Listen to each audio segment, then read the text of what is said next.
और अब खबर दिल्ली से। दिल्ली में एक कांस्टेबल किरण पाल की हत्या के बाद हत्या के आरोपियों से 24 घंटे के अंदर 2 मुठभेड़ हुई। इस दौरान एक आरोपी मारा गया, एक गोली लगने से घायल हुआ और तीसरा आरोपी भी पकड़ा गया।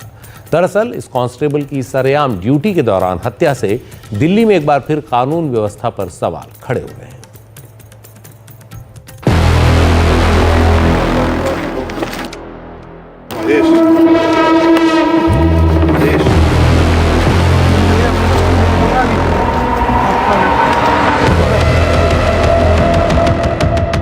शनिवार देर रात दिल्ली के संगम विहार इलाके में दिल्ली पुलिस की स्पेशल सेल और एक बदमाश के बीच मुठभेड़ में राघव उर्फ रॉकी नाम का एक आरोपी मारा गया।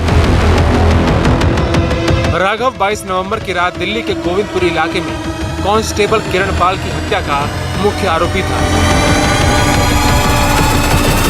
ड्यूटी के दौरान एक पुलिसकर्मी की हत्या को लेकर दिल्ली में कानून व्यवस्था को लेकर कई सवाल खड़े हो रहे थे, लेकिन पुलिस ने 24 घंटे के अंदर ही मुख्य आरोपी की पहचान कर उसे इनकाउंटर में ढेर कर दिया।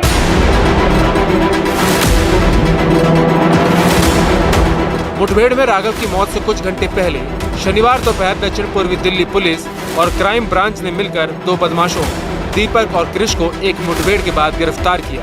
दिल्ली के कालकाजी में हुई इस मुठभेड़ में आरोपी दीपक के पैर में गोली लगी। दीपक और कृष भी कांस्टेबल किरण पाल की हत्या में शामिल थे। कांस्टेबल हमारा किरण पाल जो गोविंदपुरी पुलिस स्टेशन से था, पेट्रोलिंग के दौरान 3 बदमाशों को जब रोका टोकी की उसने, तो दुर्भाग्यवश उसको जो चाकू लगा और चाकू जिस तरह से गोदा गया और उसका देहांत हुआ।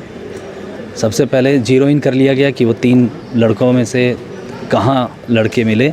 एक लड़का दीपक, उसको जब यहाँ आने के बाद सरेंडर करने के लिए कहा गया तो उसने सरेंडर करने की बजाय फायर खोल दिया टीम की तरफ। इन्हीं की एंट्री जहाँ से हो रही थी उसी तरफ उसने जिस तरह से फायर खोला और एसआई अमित ने उसके पैर पे गोली मारी और उसे काबू कर लिया पूरी टीम ने मिलकर।